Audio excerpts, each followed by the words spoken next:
நம் குன்றத்தில் நம் பள்ளி ஆசான் மா. செந்தமிழன் அவர்களுடன் ஒரு செவ்வி உரையாடல். உடன் உரையாடுபவர் சீர்செல்வி. சித்திரை முதல் புதிய கொள்கை கல்வி தொடக்கம். முப்பொருள் மற்றும் செங்கலை வடிவியல்.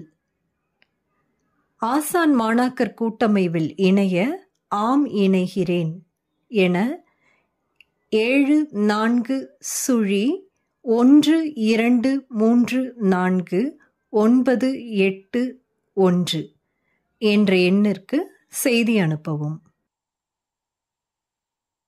வணக்கம். கடந்த ஆண்டு சித்திரை மாதத்தில் செம்மை கொள்கை கல்வி தொடங்கப்பட்டது. முதல் பருவத்தில் அண்டவியல் மற்றும் செம்மை இல்லத்தில் வாதச் சீர்மை பாடமாக இருந்தது. இரண்டாம் பருவத்தில் அண்டவியல் 2 ஆக்க இயல் மற்றும் ஆசான் விருப்ப பாடங்களில் திருக்குழந்தை பற்றிய பாடங்கள் நடந்து கொண்டிருக்கிறது. வரும் சித்திரையிலும் ஆசான் அவர்கள் கொள்கை கல்வி பாடங்கள் குறித்து அறிவிக்கப் போகிறார். தற்போது கொள்கை கல்விக்கான நேரடி வகுப்புகள் பட்டினத்தார் பயிலகத்தில் 45 நாட்களுக்கு ஒரு முறை நடந்து வருகிறது. வரும் சித்திரை மாதம் நடக்க இருக்கும் வகுப்புகள் பட்டினத்தார் பயிலகத்தில் தொடங்கப் போகிறோம். ஒரு இன்றியமையாத இனிமையான செய்தி என்னவென்றால், ஆசான் பள்ளிக்கான ஒரு இடம் சிறுமலையில் முழுமையாக அமைந்துவிட்டது. ஆசான் பள்ளியின் அமைவிடமாக இருக்கப் போவது சிறுமலைதான். செம்மை ஈதல் குழுவில் ஒரு கலந்துரையாடலில் ஆசான் கல்விக்கான கட்டமைப்புகளை சிறுமலையில் உருவாக்கப் போவதாக சொல்லியிருந்தார்.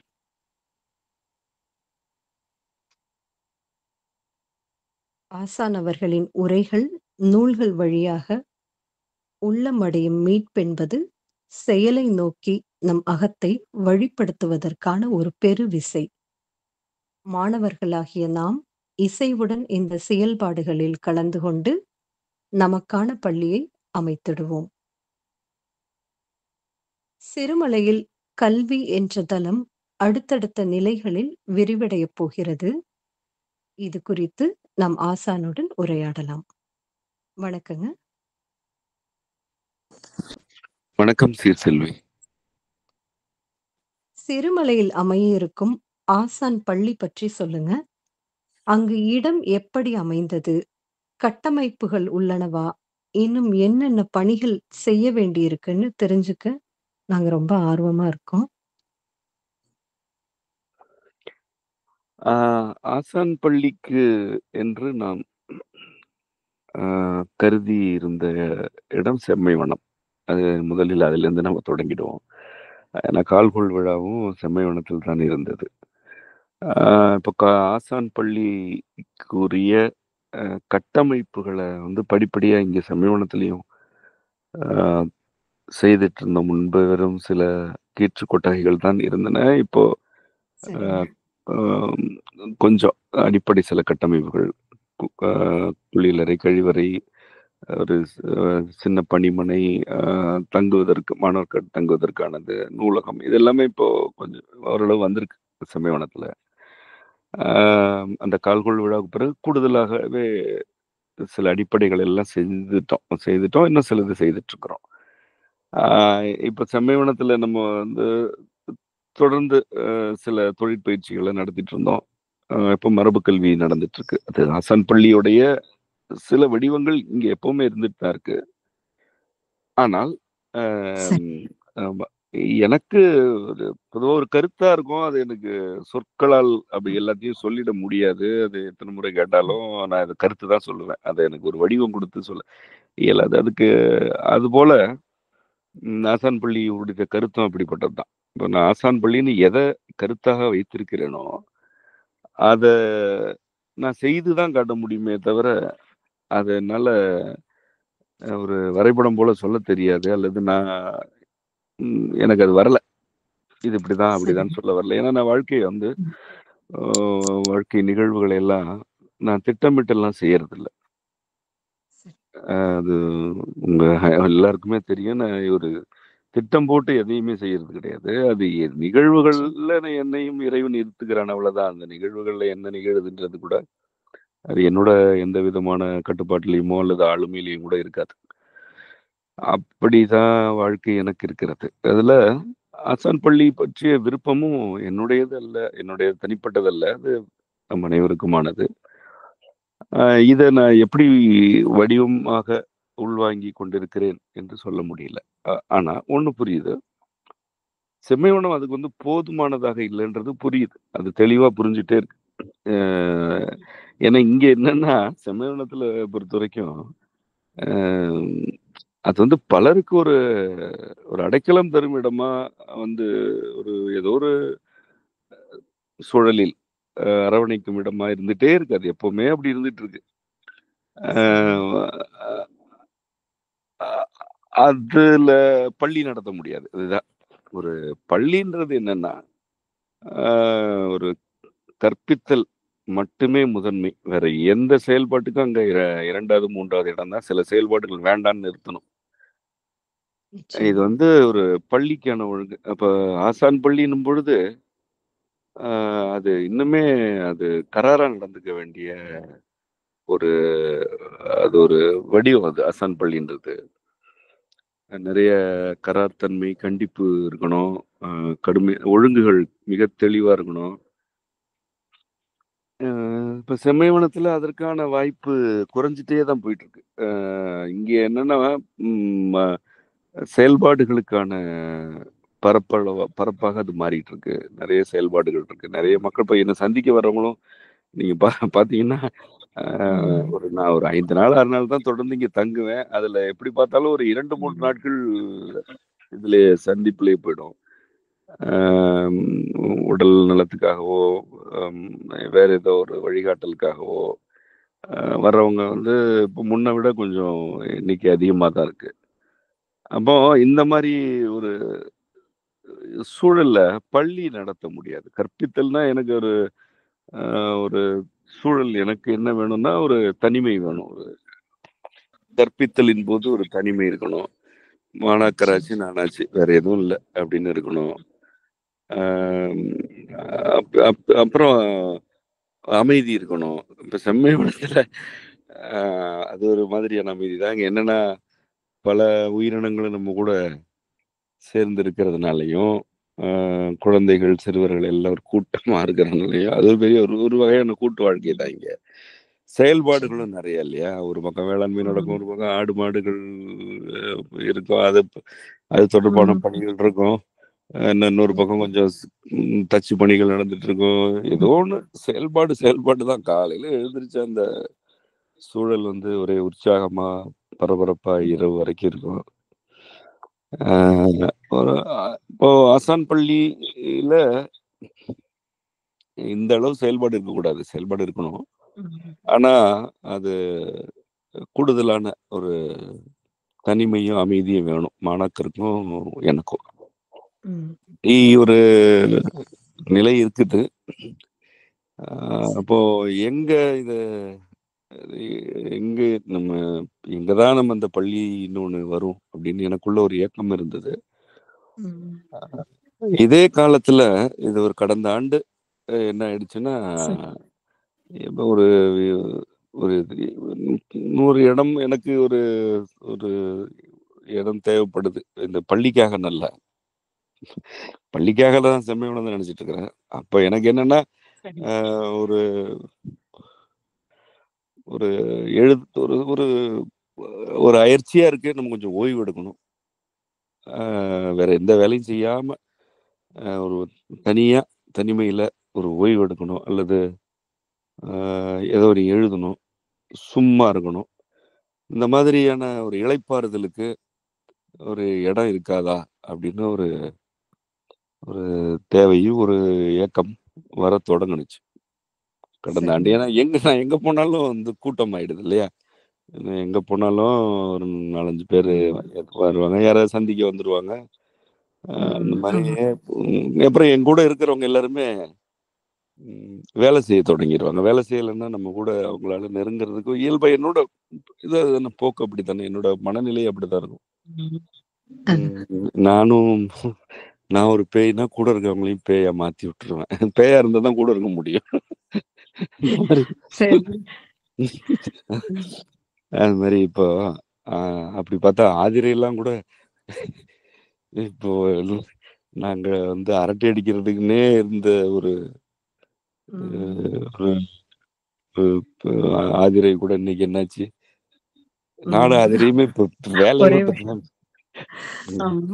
வேலைகளை மட்டும்தான் பேசிக்கிறேன்ற மாதிரி அது பேய் ஆக்கியாச்சு ஆதிரையும். அந்த மாதிரி சரி, நம்ம தனிமைன்னு ஒண்ணு எங்கதான் இருக்கும் அப்படின்னு ஒரு என்னுடைய தனிப்பட்ட தேவைகளுக்காக ஒரு இடம் வேணும் அப்படின்னு நான் நினைச்சேன். அப்புறம் அப்பதான் சிறுமலை நெடியவன தோட்டத்துக்கு போகும்போது அப்படி ஒரு பார்த்தோம் அமைஞ்சு வச்சுக்கலாம். அது ரொம்ப அதுக்குள்ள போக வேண்டாம். அது வந்து சுருக்கமா என்ன சொல்லணும்னா, எந்த விதமான முயற்சி இல்லாம, ஒரு துளி முயற்சி என் தரப்பிலிருந்து இல்லாமல் வந்து அப்படியே வழங்கப்பட்ட நிலம்னு அதை சொல்லலாம். அதை பத்தி தான் இப்ப சொல்லணும் முக்கியமா. நீங்க கூட அதான் கேட்டீங்க, எப்படி அமைந்தது. அவருடைய தோட்டம் வந்து ஒரு குன்றின் சரிவுல இருக்கு. நம்ம வந்து அந்த சரிவுக்கு அவரோட தோட்டமே சரிவு தான் அண்ணனோடது. அங்க போயிருந்தேன் நான், சும்மா போனேன். போயிட்டு மேல அண்ணந்து பாக்குறேன், அது ஒரு குன்றுடைய சரிவு. நான் அப்ப அண்ணன்ட்ட சொல்றேன், அண்ணா இந்த குன்று பகுதி கிடைச்சுன்னா வாங்கிடுங்கண்ணே, ஏன்னா அது மேல இருந்து நமக்கு மழை நீர்லாம் சேமிச்சு கீழே கொண்டு வர முடியும். அந்த குன்றும் உங்களுக்கு இருந்துச்சுன்னா நீங்க ஒரு ஆளுமையோட அந்த பகுதியில நிறைய இன்னும் செய்ய முடியும். ஒரு வேளை யாராவது வாங்கிட்டாங்கன்னா நமக்கு மேல இருக்கிற இடமா போச்சு அப்படின்னு சொல்லிட்டு இருக்கிறேன். நான் வந்து சரிவுல நின்றுட்டு அதை அண்ணாந்து பார்த்து சொல்றேன், அவ்வளவுதான். அங்கெல்லாம் போல. நாங்க போயிட்டு இருக்கிறோம். அடுத்த சந்திப்பான்னு தெரியல. அங்க போயிட்டு கீழே போய் ஒரு தேநீர் கடையில நிக்கிறோம். அண்ணனுக்கு அழைப்பு வருது. இந்த குன்றோட உரிமையாளர் ஏற்கனவே அவர் இடத்தை விற்கிறதுக்குன்னு பேசிட்டு இருந்திருக்கிறாரு.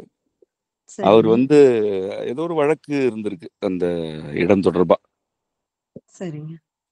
அதெல்லாம் முடிஞ்சிருச்சுங்க, இப்ப நான் கொடுத்துட்றேன் அப்படின்னா ரொம்ப இன்னைக்கு நினைச்சு பார்க்க முடியாது அந்த வேலை. நான் அது ஒரு 7 மாதங்கள், ஒரு 10 மாதங்களுக்கு முன்பு தானே நம்ம அது பதிவு பண்றோம். அந்த 10 மாதங்களே அது வந்து 3-4 மடங்கு மேல போயிடுச்சு விலை.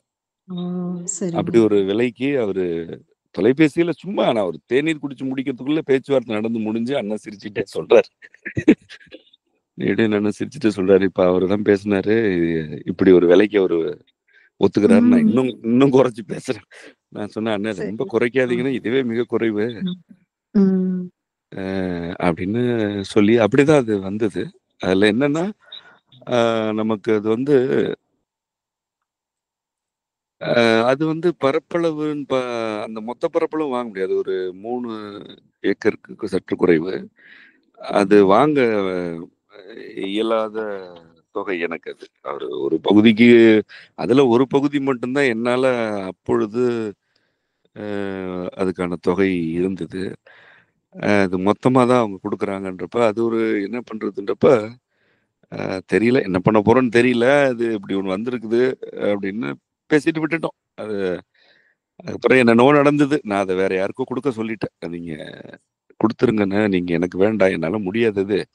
அப்புறம் இன்னொருத்தவங்க அதை எதிர்பார்க்கறாங்கன்றப்ப நம்ம ஒருத்தவங்களுக்கு அந்த எண்ணம் வந்துருச்சுன்னா கூட நம்ம அதுக்குள்ள போகக்கூடாது அப்படின்னு நான் முழுமையா அதுல இருந்து விலகிட்டேன். அது முழுமையா விலகிட்டு நான் வேற இடத்துக்கு ஏதாவது இருந்து நான் பார்ப்போன்னு வந்துட்டேன். நம்ம அப்படி ஒரு நாள் பார்த்தா மறுபடியும் இல்ல, யாருமே அது ஏற்கனவே வாங்குறத கேட்டிருந்தவங்க கூட வேணான்னு சொல்லிட்டாங்க. ஏன்னா அவங்க அதை வாங்க முயற்சி பண்ணும்போது ஏதேதோ தடை வந்துட்டே இருக்கு, எனக்கு இது ஏதோ சரியா படல, வேணாம் எனக்குன்ட்டாங்க அவங்க இன்னொருத்தவங்க. அப்புறம் தொகை என்கிட்ட இல்லையே மொத்தமா வாங்குறதுக்கு அப்படின்னும் போது மாதவன் வழக்கம் போல வந்துட்டாரு. ஆனா நான் பாத்துக்கிறேன், எடுத்துருவோம், அப்புறமா உங்களுக்காக தான் எடுக்கிறேன், எனக்கு தேவையில்லை, அது தொகை நான் தர்றேன், உங்க பேர்லயே பதிவு பண்ணிக்கங்க அப்படின்னாரு. இல்ல மாதவன், அப்படிலாம் வேண்டாம், நான் என்கிட்ட இருக்கிற தொகைக்கு என் பேர்ல பண்ணிக்கலாம், உங்க நீங்க பண்ணிடுங்க பெரும்பகுதின்னு சொல்லிட்டு அந்த முதல்ல மாதவன் வாங்குறாரு. அது முதல்ல சரி. மாதவன் வந்து பதிவு பண்றாரு அவர் பேருக்கு மொத்தமா. அவர் தான் பதிவு பண்ணார். அவர் பேருக்கு பண்ணிக்கிறார் இந்த நடைமுறைகளுக்காக. சரி. இதுல மாதவன் வந்து பதிவு பண்ணிட்டாரு அவர் பேருக்கு. சரி. அவரும் அந்த இடத்த போய் பார்த்ததே கிடையாது. சரி, சரி. மாணவர்கள் மாணவர்களும் நம்ம கருத்து பின்பற்றுவர்களுக்கும் இது ஒரு வியப்பா தான் இருக்கும். நான் அது இது இப்படிதான் இருந்தது. இடத்தெல்லாம் நானும் போய் பார்க்கல. இப்போ அது வந்துருச்சு, நமக்கு கிடைப்பதற்கு வாய்ப்பு இருக்குன்னு தெரிஞ்சதுக்கு அப்புறமா நான் அங்க அந்த இடத்த கூட போய் பார்க்கல. அவ்வளவுதான், நான் போய் பார்க்கவே இல்லை, அவ்வளவுதான். சரி. இவரும் போய் பார்க்கல, மாதவனும் இடத்த போய் பார்க்கல. பதிவு முடிஞ்சிருச்சு. முடிஞ்சிருச்சு. பதிவு அவர் பண்ணிட்டாரு. அதுக்கப்புறம் வந்து நான் அதுக்கப்புறம் அவர் ஒரு பகுதி என் பேருக்கு மாற்றி தராரு, பதிவு பண்ணி தராரு மாதவன். அதற்குரிய தொகை மட்டும் இது பண்றாரு. அதுலலாம் நிறைய நடந்தது. நம்ம அப்படி ஒரு வேலை செய்யாம நான் போய் மறுபடியும் என்னுடைய பேருக்கு ஒரு பகுதி பதிவு செய்யறோம். அப்பவும் அந்த இடத்த போய் பார்க்கல. நான் போய் பார்க்கவே இல்லை. நான் போய் பதிவு பண்றேன். பதிவு பண்ணிட்டு அப்புறமா அடுத்த நாளே என்னவோ போய் இதுதான் என்னன்னா, அப்ப என்னன்னா ஒரு அடர்ந்த புதற்காடு அது மேல. சரிங்க. அப்ப யார் போறோம்னா நானு, நங்கை போறோம். பொழிலி வராங்க கூட, நெடியனோட மனைவி. நெடியனனை கூட்டு போறாரு. அங்க உள்ள காட்டுல பணி செய்யறவங்க புதர் வெட்டி வெட்டி வெட்டி வெட்டி எங்களை உள்ள கூட்டிட்டு போறாங்க, பாதை போட்டு. அது வந்து காட்டு மாடுகள் வாழும் பகுதி, நிறைய மான்கள் வர்ற பகுதி. அது அந்த புதர் நம்ம காலே வைக்க முடியாது அங்க. புதரை வெட்டி வெட்டி வெட்டி நாங்க உட்காந்து ஒரு பகுதி போட்டிருந்தாங்க. அப்புறம் நாங்க கொஞ்சம் உள்ள போகணும்னு சொன்னோம்னா அவங்க நீங்க உட்காருங்கன்னு சொல்லிட்டு ஒரு சில நிமிடங்கள்ல காடு அழிச்சு அழிச்சு அழிச்சு அழிச்சு பாதை போட்டு உள்ள கூட்டிட்டு போறாங்க. அப்படி போய் பார்த்தா அது அந்த பரப்பளவே பார்க்க முடியல. ஏன்னா வெறும் புதரா இருக்கு. நீங்க அது உங்க தலைக்கு மேல புதர் இருக்கும், ஒரு அடி கூட எடுத்து வைக்க முடியாது. நீங்க புதருக்கு உள்ள இருக்கிறீங்க, எதுவுமே தெரியாது, தர தெரியாது, அந்த பக்கம் ஒண்ணுமே தெரியாது, அப்படி இருந்துச்சு. அப்புறம் நான் அங்க ஒரு மரம் இருந்துச்சு, அந்த மரத்துக்கிட்ட கூட்டிட்டு போங்கன்னு சொன்னேன். அப்புறம் அவங்க புதர் வெட்டிட்டு அந்த மரத்துக்கிட்ட கூட்டிட்டு போனாங்க. அப்புறம் நான் அந்த மரத்து மேல ஏறி உட்காந்துதான் அந்த நிலத்தை பார்த்தேன். இது எவ்வளவு, என்ன பரப்பளவு, இது எப்படி இருக்கு அப்படின்னு சொல்லிட்டு. அப்படிதான் அந்த இடத்த பார்த்தது. நம்ம அப்பெல்லாம் என்ன நினைச்சிட்டு இருக்கிறேன் நானு, எனக்கு அங்க ஒரு ஒரு சின்னதா ஒரு குடில் ஒண்ணு இருந்துச்சுன்னா நான் வந்தா தங்கறதுக்கு வேற என்ன பண்ண போறேன் இங்க, அப்படி நினைச்சிட்டு பாக்குறேன் அது. சரி. அப்படி நினைச்சிட்டு பார்க்கும் பொழுது, அப்படிதான் நினைச்சிட்டு பாரு, நம்ம அதுக்கு தானே வாங்குறோம். நம்மை பொறுத்தவரை அதுக்கு தானே வாங்குறோம், ஓய்வு எடுப்பதற்கு. அதை பார்த்து அந்த புதர்கள் எல்லாம் நெடியனோட மிக கடுமையான உழைப்பு. நெடியனோன்னா அவ்வப்பொழுது பொழிலி போவாங்க. பிள்ளைங்க தேன் சுடர்லாம் கூட அவ்வப்பொழுது போகும். அந்த புதர்கள் எல்லாம் அழிக்கப்படுது. மறுபடியும் நான் போயிட்டு போய் அதே மரத்து மேல ஏறி உட்காந்து மறுபடியும் அப்படி பாக்குறேன். என்ன ஓரளவுக்கு புதர்கள் அழிக்கப்பட்டுருச்சு. அப்படி பார்க்கும் பொழுது இது ஒரு தனிமை என்ற உணர்வு எனக்கு அங்க கிடைக்கல. ஒரு தனிமையில் நான் இருக்க போகும் இடம் அப்படின்ற உணர்வு எனக்கு கிடைக்கவே இல்லை. மாறாக நான் ஒரு கொஞ்சம் வேற ஒரு மாதிரியான ஒரு கூட்டமான ஒரு உணர்வு, அப்படிதான் அந்த நிலத்தோட எனக்குள்ள உறவே அப்படிதான் இருக்கு. நான் தனியா இங்க இருக்க வாய்ப்பே இல்லைன்றது தெளிவாக புரிந்து விட்டது. அப்போ அது எனக்கு ஒரு ரொம்ப வியப்பா இருந்துச்சு. நம்ம இது என்ன நினைத்து கொண்டு நம்ம இந்த தேடணும். ஆனா அது வேற வேற ஒரு மாதிரியான ஒரு ஒரு ஒரு எண்ணம்னு கூட வச்சுக்கலாம். பெரிய உணர்வுன்னு சொல்ல வேண்டாம், அது எண்ணம் கூட வச்சுக்கலாம், அப்படி இருக்கே அப்படின்னு. ஆனா அது நான் மிக மகிழ்வா ஏத்துட்டேன். நமக்கு என்ன வழங்கப்படுதோ அதை ஏத்துக்கணும். நம்ம இதுதான் வேணும், அதுதான் வேணும், இந்த அப்படின்னு கேட்டு பிடிவாதம் பிடிச்சிட்டுலாம் இருக்கிறது இல்லை. என்ன வழங்கப்படுது இங்க என்ன நிகழணுமோ அது நிகழட்டும். ஆனா நான் எனக்கு உருப்படியா ஏதாவது செய்யணும், வாழ்க்கையில ஏதாவது உருப்படியா செய்யணும். சும்மா விரயம் பண்ணிட்டு போக கூடாது. இவ்வளவுதான் நமக்கு. அந்த மாதிரியான ஒரு எண்ணம் வந்துருச்சு. அதுக்கப்புறம் செம்மை வனமும் பார்த்தீங்கன்னா, அதுக்கப்புறம் இங்க வந்து நிறைய செயல்பாடுகள் அதிகமாயிட்டே இருக்கு. ஒரே நேரத்துல இது எல்லாமே நடக்குது. சரிங்க. செம்மை வனத்திலயும் இப்ப இவங்க காந்திமதி அவங்கள அவங்களே கிட்டத்தட்ட ஒரு பொறுப்புக்கு வந்துடுறாங்க. நானே நீங்களே செம்மை வனத்தை பார்த்துக்கங்கன்னு சொல்றாங்க. காந்திமதி, கற்குவேல் இவங்கள வந்து பொறுப்பா இருக்காங்க. வேலைகள்லாம் வேகமா செய்றாங்க. நல்ல என்ன நம்ம நினைக்கிறோமோ அதெல்லாம் செஞ்சிடுறாங்க. வடிவமை மாறிட்டே இருக்கு, மேம்பட்டுட்டே இருக்கு. சரிங்க. மக்கள் என்ன சந்திக்க வர மக்கள் எண்ணிக்கை வந்து இங்க இப்ப கொஞ்சம் அதிகமாக தொடங்கிடுச்சு. அப்போ பள்ளிக்கான இடம் இது இல்லைன்றது மீண்டும் மீண்டும் உறுதியாகுது. ஏன்னா இப்ப உண்மையிலே சொல்ல போனா இங்க ஒரு கட்டுமானத்துக்கு கூட இடம் கிடையாது இப்ப சமயவனத்துல. இப்ப இருக்கிற நிச்சயம். ஏதோ ஒரு ஆமா. காட்டை அழிச்சிட்டு தானே உங்களுக்கு தெரியுமே. இங்க ம். எங்க ஆமா. கட்டுறது இதுக்கு மேல? ஒரு கட்டுமானத்துக்கு கூட இங்க இடம் கிடையாது. ம். இப்போ ஒரு வீடு வரணும் இவங்க குடும்பத்தினருக்கு. அதுக்கு மட்டும் ஒரு தனியா ஒரு இடம் ஒதுக்கி இருக்கிறோம். மத்தபடி ஒண்ணு ஒண்ணு தனியா ஒரு பள்ளிக்குரிய கட்டுமானத்துக்கெல்லாம் இடம் கூட கிடையாது. ஒரு காடும், சோலையும், தோட்டமும் ஆயிடுச்சு செம்மைவனம். இதற்கிடையில எனக்கு தனிமையா தங்குவதற்கான ஒரு சின்ன ஒரு ஒரு குடில் போன்ற ஒரு சிறு சிறு வீடு ஒண்ணு வந்து நங்கை முழுமையா பொறுப்பெடுத்துட்டு இங்க மாந்தோப்புல எனக்கு கட்ட தொடங்குறாங்க. இதை பாருங்க, இதெல்லாம் ஒரே நேரத்தில் நடக்குது. ஓ! சரிங்க. உனக்கு தனியா ஒரு இடம் வேணும் தானே, அதை நான் கட்டி ம். கொடுக்குறேன் என்றவாறு என்பது போல அவங்க நங்கை வந்து எனக்கு ம். ஒண்ணு ஆரம்பிச்சு அவங்களே முழுமையா பொறுப்பெடுத்து நம்ம செம்மை மக்கள் என்னோட மாணவர்கள் சில பேர்லாம் வந்து தங்கி அவங்களே ம். கல்லு சுமந்து இது பண்ணி ஒரு இது கட்டி கிட்டத்தட்ட நிறைவு பண்ணிக்கு வந்துருச்சு. ம். ஆமா. அப்போ நீ கேக்குறது செம்மைவனத்திலேயே உனக்கு கொடுத்தாச்சு, முடிஞ்சு. ஆ. திருமலை அது அல்ல, அது ம். பள்ளி என்பது இதுதான் நமக்கு வழங்கப்பட்ட போக்கு. எனக்கு அது இதை விட என்ன மகிழ்ச்சி இருந்துற போகுது, இதை விட என்ன மனநிறைவு ம். இருந்துற போகுது இல்லையா? ஆமா. ம். ஆமா. நம்ம என்னங்க நம்ம தனியா அங்க போய் தங்கணும்னு நினைக்கிறேன். நான் அப்படி நினைச்சு எத்தனை நாள் தனியா தங்கிட முடியும்? நிச்சயமா. என்ன ம். ஓய்வு எடுக்கிறதுனா நம்ம ஓய்வு என்ன, ஒரு நாள் தூங்கி எந்திரிச்சு இளைப்பாறிட்டோம், 2 நாள்னாலே போதும்னு தானே இருக்கு. போதும் தான். ஆமாங்க. அவ்வளவுதான். இதுக்கு மேல என்ன சும்மா இளைப்பாறிட்டேவா இருக்கிறோம். ம்ஹ்ம். ஆஹ் அப்போ ஒரு பள்ளிக்கான ஒரு இடமா அது அமைஞ்சிருச்சு. இப்போ இப்போ நம்ம என்ன செஞ்சிருக்கிறோம்னா சில புதிய பட்டறிதல்கள்லாம் கிடைத்த பிறகு எனக்கு என்னன்னா,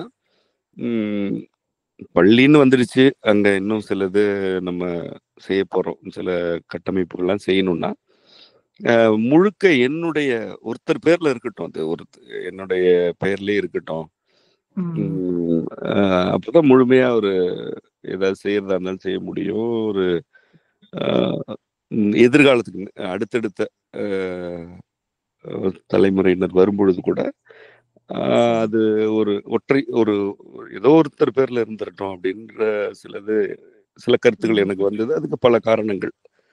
அதை சரி. நம்ம ம் விளக்கணுன்ற அவசியம் கிடையாது. பல காரணங்களால அப்படி இருக்கு. அப்ப நானும் மாதவனும் அதை பத்தி உரையாடிக்கிறோம். அவரை பொறுத்த வரைக்கும் அவர் வாங்கும்போதே சொல்லிட்டாரு, இது இது எனக்கோ குடும்பத்தினருக்கு யாருக்குமே இது வேண்டாம். சரிங்க. பாத்தீங்கன்னா வாங்கினாங்களே இப்ப 2 பேரையுமே பார்த்தா சிறுமலையில ஒரு ம். இடம் வாங்கியிருக்கிறாங்க. ம். மாதவனுடைய மனைவி மலரி அங்கெல்லாம் வந்ததே கிடையாது, வந்து பார்த்ததே கிடையாது. ம். சரிங்க.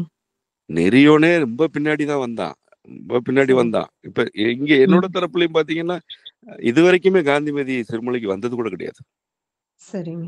ம். அங்க வந்ததில்ல, அங்க வரணும்னு கேட்டதும் கிடையாது அவங்க. ம். ஒரு முறை நானே நிகரந்த இறைந்த இளைஞர்கள் எல்லாம் நீங்க போய் சும்மா தங்கிட்டு வாங்கடான்னு சிறுமலைக்கு அனுப்பும்போது அவங்க அந்த இடத்த பார்த்துட்டு வந்துட்டாங்க. அவ்வளவுதான். பிறகு சரிங்க. 2 தரப்பிலையுமே குடும்ப உறுப்பினர்கள் வந்து அதுல எந்த விதமான பார்வையும் கூட வச்சுக்கல. ஆனாலும் நாங்க என்ன முடிவுக்கு வர்றோம்னா, இது வந்து முழுக்க ஆசான் பள்ளின்னா அது ஆசானுடைய பெயர்லயே இருக்கட்டும் ம். சரி. அப்படின்ற 2 பேருமே அந்த இடத்துக்கு வர்றோம்.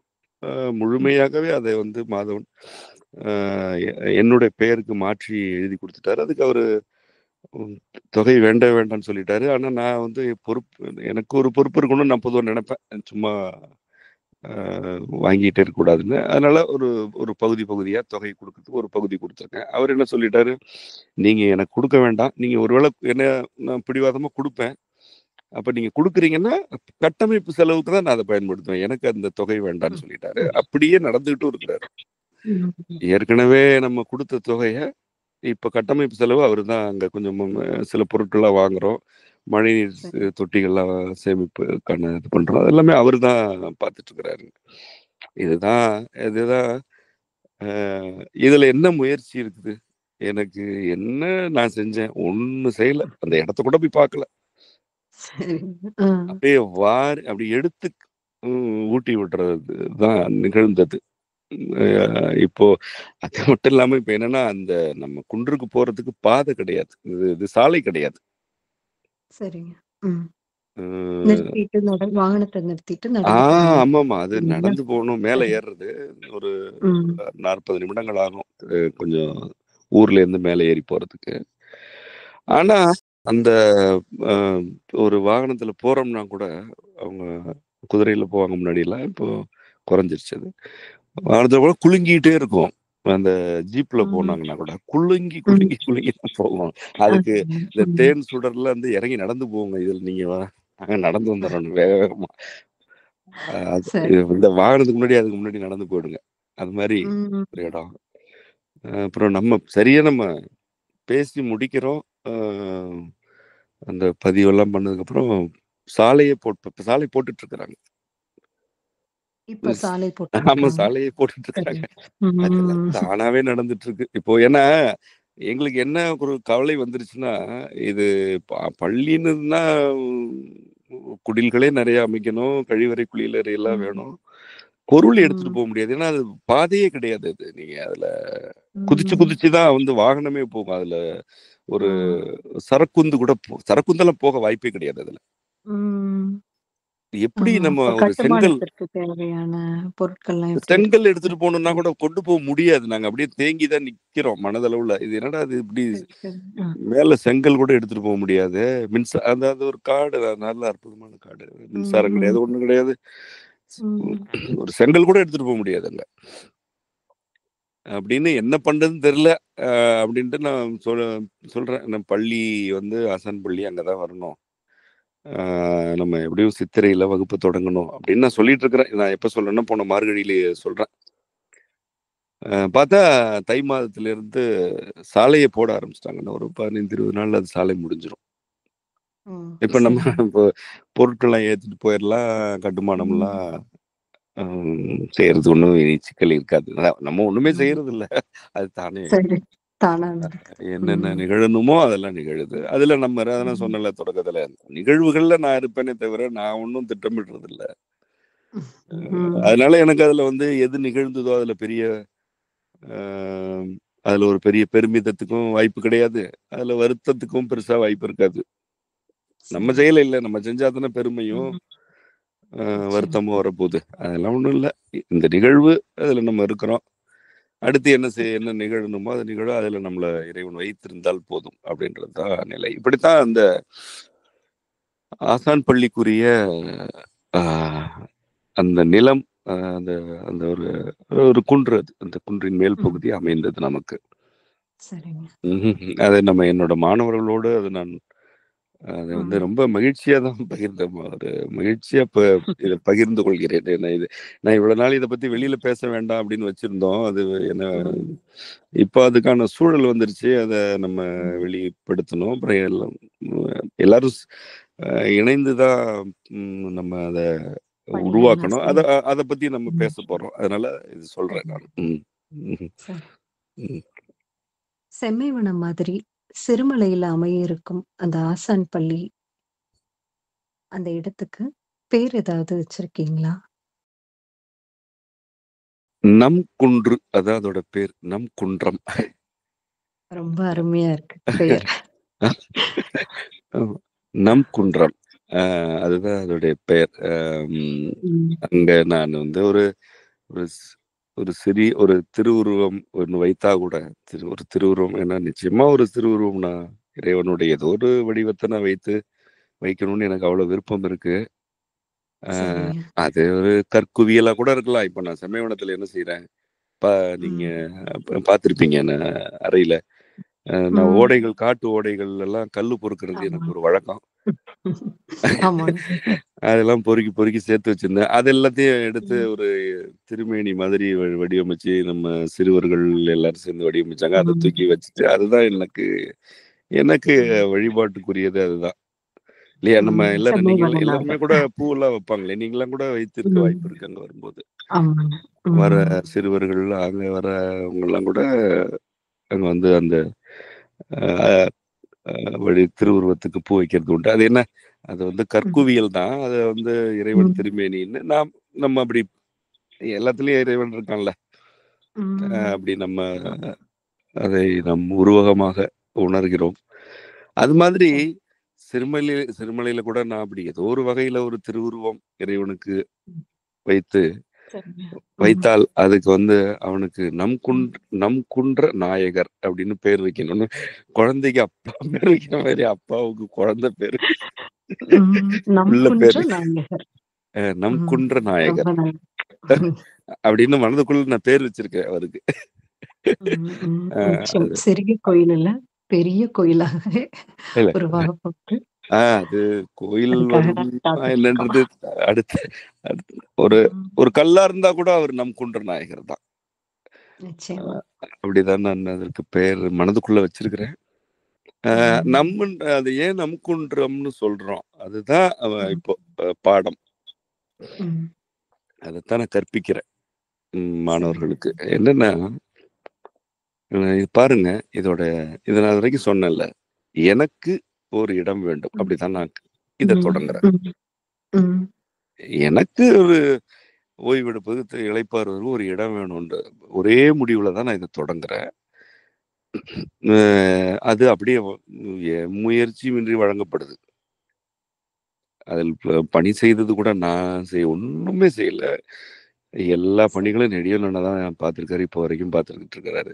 இப்பதான் நாங்க போய் சேர்றோம், நானும் மாதம் கொஞ்சம் கொஞ்சமா சில வேலைகளை செய்யலாம் அப்படின்னு சொல்லிட்டு. இது வரைக்கும் அவரு தான் முழுமையா அதை சீரமைச்சிருக்கிறாரு. அப்போ ஒரு தனிப்பட்ட ஒரு மனிதருக்கான ஒரு எடுப்பதற்கு அல்லது இளைப்பாறுவதற்கான இடம் அப்படின்னு தான் தொடங்குது இல்லையா? ஆமாங்க. ஆனா அந்த இடம் நமக்கு என்ன உணர்த்துனுச்சு, அந்த என்ன கருத்தை கொடுத்துச்சு? நான் இது எங்க எனக்கான குடில் கட்டுறதுன்னு பாக்குறதுக்காக மரத்துல ஏறி உட்காந்து பாக்குறேன். சரிங்க. ஆனா அது என்ன சொல்லுது அந்த இடம்? இது உனக்கானது மட்டுமல்ல, இங்கே ஒரு மக்கள் கூட்டமா வரப்போறாங்க, வரணும், வருவாங்க, எல்லாம் ஒண்ணுதான். இப்படி சொல்லும் பொழுது அந்த நிலைமை என்ன சொல்லுது? இது ஒரு தனி மனிதருக்குரியது அன்றுன்னு சொல்லிடுச்சு அப்பவே. சரிங்க. அப்படி சொல்லுது இல்ல? அப்படி சொல்லும் போது அதுல எவ்வளவு ஒரு இனம் புரியாத ஒரு மகிழ்ச்சி, கிளர்ச்சி வருது. ஏன்னா நம்ம நமக்குன்னு நினைச்சோம், அது நமக்கு இல்ல. அப்போ இன்னும் நிறைய பேருக்கு அப்படின்னும் போது அதுல ஒரு அது எனக்கு வார்த்தை சொல்லி என்ன வார்த்தையில சொல்லுன்னு தெரியல. அது ஒரு வெறிக்க இயலாத ஒரு உணர்ச்சி, அது ஒரு ஒரு கிளர்ச்சின்னு வச்சுக்கோங்களேன். அப்படி வருது. அதன் பின்னர் இன்னும் பணிகள் நடக்கிறது, அதுக்கு முயற்சி இல்லாமலேயே அதோட மேம்பாடு நடக்கிறதெல்லாம் பார்க்கும் பொழுது சரிங்க. இப்போ எனக்கு அப்படின்னு இப்ப என் பேருக்கு இப்ப மாதவன் என்ன பண்றாரு, அவரு வாங்குறாரு. அப்ப என்ன, அது என்ன எனது அப்படின்ற ஒரு இடத்துக்கு அது போகுது. ஆனா மனதுக்குள்ள என்ன வச்சிருக்கிறாரு, இது எனக்கு இல்ல, இது வந்து எனக்கு ஆசானுக்கு, அண்ணனுக்கு அப்படின்னு வச்சுக்கிறாரு. அண்ணன் அவர் சொல்லக்கூடாது சொல்றாரு, ஆசான்னு வச்சுப்போமே, ஆசானுக்கு தான் இது அப்படின்னு அவர் மனதுக்குள்ள வச்சுக்கிறாரு. என்னோட நிலைமை என்னன்னா, இது எனக்கு அப்படின்னு நினைச்சிட்டு நான் அந்த நிலத்தை வாங்க பாக்குறேன். ஆனா எனக்கு என்ன சொல்லப்படுது, இது உனக்கு இல்ல. இப்படி இப்ப நாங்க 2 பேருமே அப்படிதான். இது எனக்கு இல்ல அப்படின்றது எனக்கு ஒரு மகிழ்ச்சி. அவரு என் பேர்ல வாங்குறேன், இது எனக்கு இல்ல, இது உங்களுக்குன்னு அவர் சொல்றாரு. ஆமா, நெடியோன் அண்ணா என்ன பண்றாரு, அவர் தோட்டத்துல வேலைக்கே அவரால சமாளிக்க முடியாத அளவு வேலை பளு. ஆனா அவரு இந்த இடத்த சீரமைக்கிறது, சப்பனிடுறது, கொட்டை போடுறது, பணிகள்ல அவரு இழுத்து போட்டுட்டு செய்யறாரு. சரிங்க. அப்ப அவரு எனது அப்படின்னு இல்ல பாத்தீங்களா? என் தோட்டம் நிச்சயமா. அப்படியெல்லாம் இல்லவே இல்ல. ம். அவரு எப்ப வருவீங்கன்னு கூட கேட்க மாட்டாரு. செலவு பண்ண தொகை கூட கேட்க மாட்டாரு. நாங்களா சரி. நாங்களா ம். என்னைக்காவது ஒரு நாள் கூப்பிட்டு, "அண்ணன் என்ன வேலை நடந்துட்டு இருக்குன்னா" ஒரு பட்டியலே சொல்லுவாரு. ம். எ இப்ப அங்கேயும் எனதுன்னு இல்லையா? நிச்சயமா. இல்ல. இப்படி அ ஒவ்வொன்னுமே இப்படி இருக்கு. இப்போ இது எனது இடம், இது எனக்கு உரிமையானது அல்லது இது எனக்கு ம். மட்டுமே ம். உரிமையானது என்ற நிலை வந்து சமூகத்துல மிக மிக மிக பெரும்பகுதி மக்கள்கிட்ட இருக்கு. ம். இப்போ நம்ம அ நானும் அப்படிதான் கருதி கொண்டு அதுக்கு போறேன். எனக்குன்னு ஒரு இடம் வேணும் ம். அப்படின்ட்டு தான் போறேன் நானு. ம். ம். ஆனா அது வந்து யாவருக்குமான ஒரு இடம் என்பத அ ம். நான் புரிஞ்சுக்கிறேன். அப்ப நான் ம். என்ன சொல்ல விரும்புறேன்னா, இந்த இடம் அமைஞ்சதே வந்து எனக்கு, உனக்கு என்ற பேதங்களை கடந்துதான்றத தான் சொல்ல விரும்புறேன். இந்த இடம் அமைந்ததே அப்படிதான். இதிலிருந்து நான் ம். அததான் எடுத்துக்கிறேன். ம். ஆ அது மட்டும் இல்லாம, என்னுடைய பெயருக்கு இது வந்து ஒரு ஏன் என்னுடைய பெயருக்கு மாத்திரம் நாளைக்கு 2 பேர் பேர்ல இருந்துச்சுன்னா, ஆ இப்போ அவங்க மாதவன் தரப்புல வேறு அடுத்தடுத்த தலைமுறை அவங்க சரி. யாராவது வந்து ஒரு எங்களுக்கும் உரிமை இருக்குன்னு சொல்லிட்டா, பள்ளி ஆச்சே அடுத்த தலைமுறைக்கு இது போணுமே. ம். நான் இப்ப நானும் போயிடுவேன், மாதவனும் போயிடுவாரு. ஒரு நாள் எல்லாரும் போகத்தான் போறோம் நாங்க. ஆனா அதுக்கப்புறமும் அ இதுல வந்து ஒரு ம் குறுக்கீடு வந்துரக்கூடாது அப்படின்றப்ப, அது ஒரு இப்ப என்னுடைய பேர்ல அப்படின்னா, அப்புறம் நான் ஒரு தனி நபரா முடிவெடுத்து, இது அடுத்தடுத்து இப்படித்தான்னு சொல்லிட்டு போயிரலாம். ம். இந்த தெளிவு வந்து அ எங்களுக்கு வருது. நாங்க இத உரையாடிட்டு தான் இந்த இடத்துக்கு வர்றோம். அப்போ ஒரு பார்த்தீங்கன்னா, தன்னுடைய மாதவனோட சொல்றேன். தன்னுடைய மகன், தன்னுடைய மனைவி ம். அதெல்லாம் அவர் பொருட்படுத்தல. அப்ப நம் அப்படின்ற இடத்துக்கு அவர் வராரு. இது நம்ம இடம். இது நம்ம ம். அனைவருக்கும். அந்த நம்மல வந்து நெறியோனும் இருக்கிறான், மலரி இருக்கிறாங்க. ம். நமக்குள்ள இருக்கிறோம் நம்ம எல்லாரும். ஆனா எனதுல ம். இல்ல யாரும். நிச்சயமா. இதே தான் காந்திமதி, நிகரன், மற்ற அருவி, முல்லை எல்லாருக்கும் அதுதான். அவங்களும் அப்படித்தான் இருக்காங்க. நான் ஏற்கனவே சொன்னபடி ம். அந்த அவங்க வரணும்னு கேட்டது கூட கிடையாது. அது ம். நிச்சயமா. மலரி, நெறியோனும் அப்படித்தான். அப்போ இது வந்து எவ்வளோ அழகா இருக்கு பாருங்களேன். இப்ப எனது, எனது, எனது அப்படின்னு இருக்கிறத விட, இது நமது அப்படின்ற ஒரு நான் விளக்கி சொல்றேன். இப்படியெல்லாம் ஒருத்தர் விளக்கி புரிஞ்சுக்கிட்டா இது பண்றாங்க. அவங்கவங்க அப்படி இருக்காங்க. ம். ஆனா இதுதானே நிகழ்ந்திருக்கு. நிச்சயமாங்க. நான் ம். நான், எனது, எனக்காக, என்னால் இத கடந்து அ நாம், நமது அப்படின்னு ஒண்ணு இருக்கு இல்லையா? இப்ப நான் என்ன கத்துக் குடுக்குறேன்? இத தானே கத்துக் குடுக்குறேன். என்னென்ன பாடங்கள் வழியாகவோ. ம். ஆ அதனால அது வந்து இப்போ செம்மைவனமும் அப்படிதான் இருக்கு. அது தெரியும். எல்லாருக்கும் தெரியும். அதுல குடும்பத்தினரே ம். வந்து நாளைக்கு இருக்க போறாங்க. இருந்தாலும் அவங்க என்ன தனிப்பட்ட முழு தனிமை எங்க கிடைக்க போகுது? வாய்ப்பே கிடையாது. ஒரு கூட்டத்துக்குள்ளேயே தான் இங்க வாழப் போறாங்க.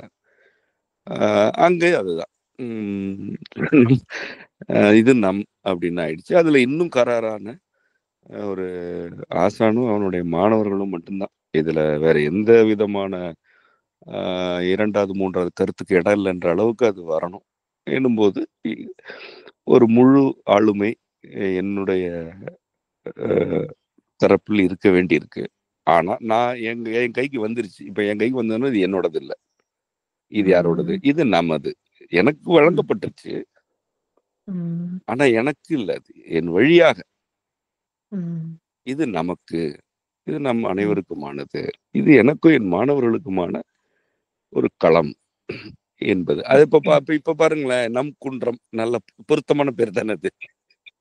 நிச்சயமா பொருத்தமா இருக்கு.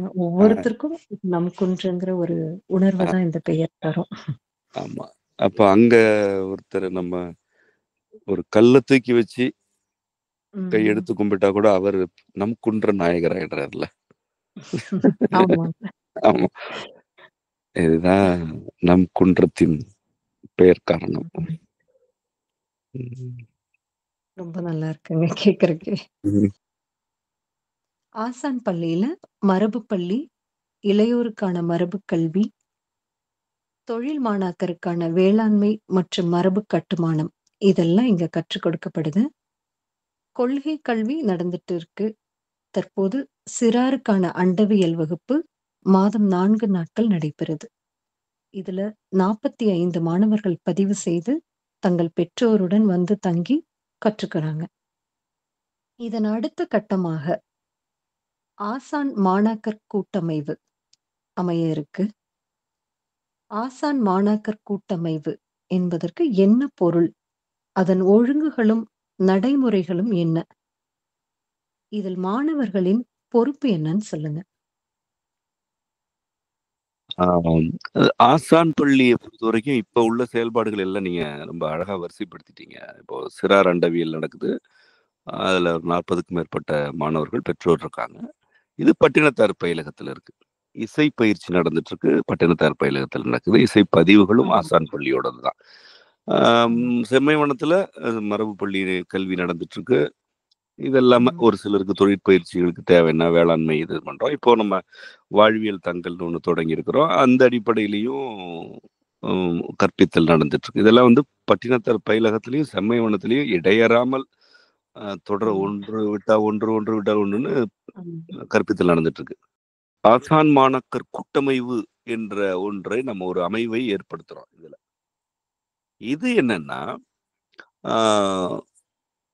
ஆசான் பள்ளியுடைய கொள்கைகளை கற்பித்தலுக்கும் அந்த அவற்றை நடைமுறைப்படுத்துவதற்கும் ஆசான் பள்ளியை ஒரு அமைப்பாக உருவாக்குவதற்குமான கூட்டமைவு.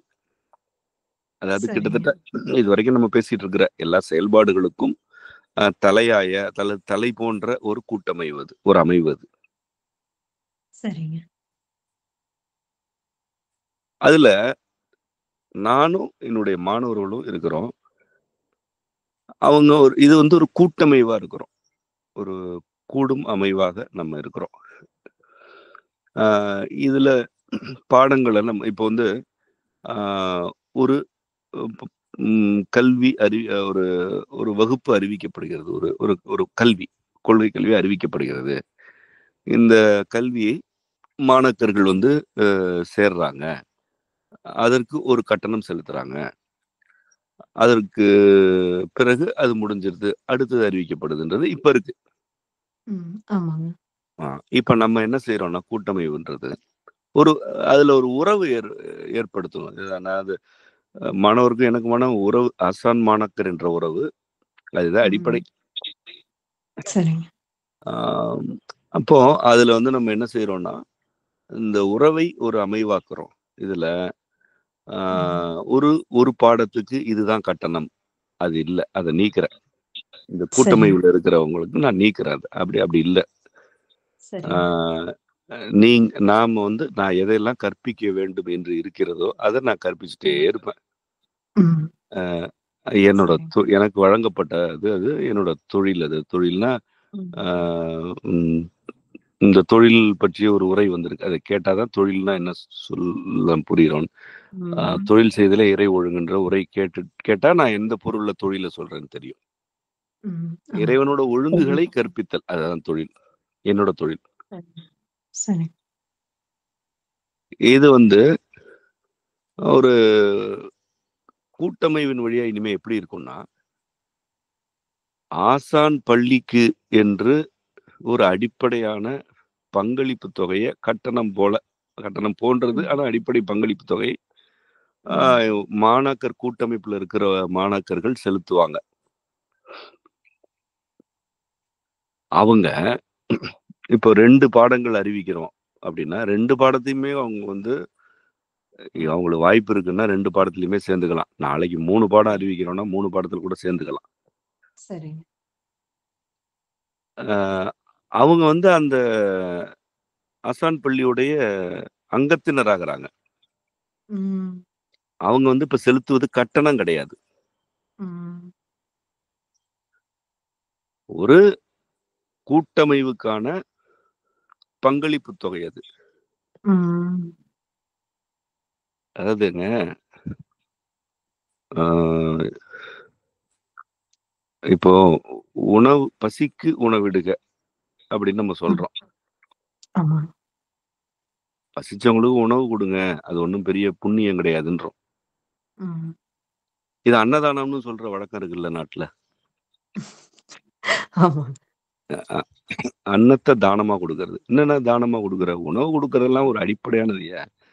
பெரிய ம். பெரிய தானம் அது அப்படின்னு சொல்றோம், நம்ம ம். கேட்கறோம்ல. ஆமா. ஆ, உணவு ஒண்ணுதான், ம். அது பசிச்சவங்களுக்கு போகணும். இது ஒழுங்கு. ம். ம். இது இறைவன் வகுத்த ஒழுங்கு. உணவு பசிக்குப்பா, அவ்வளவுதான். உன்கிட்ட ம். இருந்துன்னா பசி இல்ல, பசிக்குது கேட்கறவங்களுக்கு கொடுக்கணும்பான்றது ஒழுங்குங்க, பெருந்தன்மை கிடையாது. ம். ம். ம். அது ஒழுங்கு, அது உன்னுடைய பெருந்தன்மை இல்ல. இத அன்னதானம் சொல்றது ஒரு ஒரு வழக்கம். உணவுக்கு விலை வைத்தல் இன்னொன்னு. அந்த இடத்துல அது வணிகம். சரிங்க.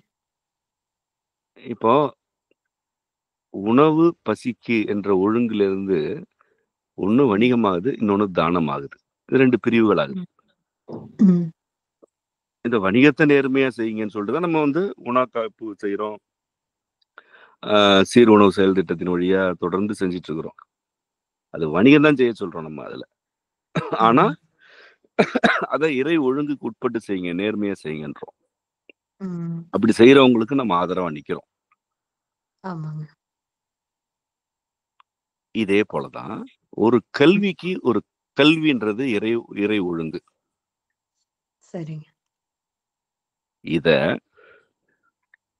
தானமா கொடுக்கறன்ற பேர்ல பெருமளவிலான நன்கொடைகள் வாங்கி கொண்டு அறக்கட்டளையா செயல்படுத்துறது ஒரு வழி. ம். நம்ம அறக்கட்டளை கிடையாது. ஆமாங்க. நான் அது முதல்ல கலைச்சிட்டோம். அதெல்லாம் ஒத்து வராது நமக்கு அப்படின்னு கலைச்சிட்டோம். அப்ப ஒரு 50-60 பேர்கிட்ட வந்து கையெழுத்து வாங்கி, ஏன்னா ம். நான் எப்ப எந்த முடிவு எடுப்பேன்னு எனக்கே தெரியாது. நான் தான் சொல்றேனே, நான் ம். சும்மா வந்து கையெழுத்து போடுங்கன்னு கேட்டுட்டே இருக்க முடியும். நம்ம திடீர்னு ஒரு சட்டியை தூக்கி போட்டு உடைப்போம், திடீர்னு வேற ஒரு சட்டி செய்யலான்ட்டு உட்காருவோம், பாதியிலே அதை விட்டுட்டு போவோம். அது நம்ம நம்ம போக்கு அப்படி. அப்ப அறக்கட்டளைன்றது நமக்கு ஒத்து வராது. சும்மா ஏமாத்துறதாயிடும் கூட இருக்கிறவங்களெல்லாம். ஆனா அறக்கட்டளைன்ற பெயர்ல தான் இன்னைக்கு வந்து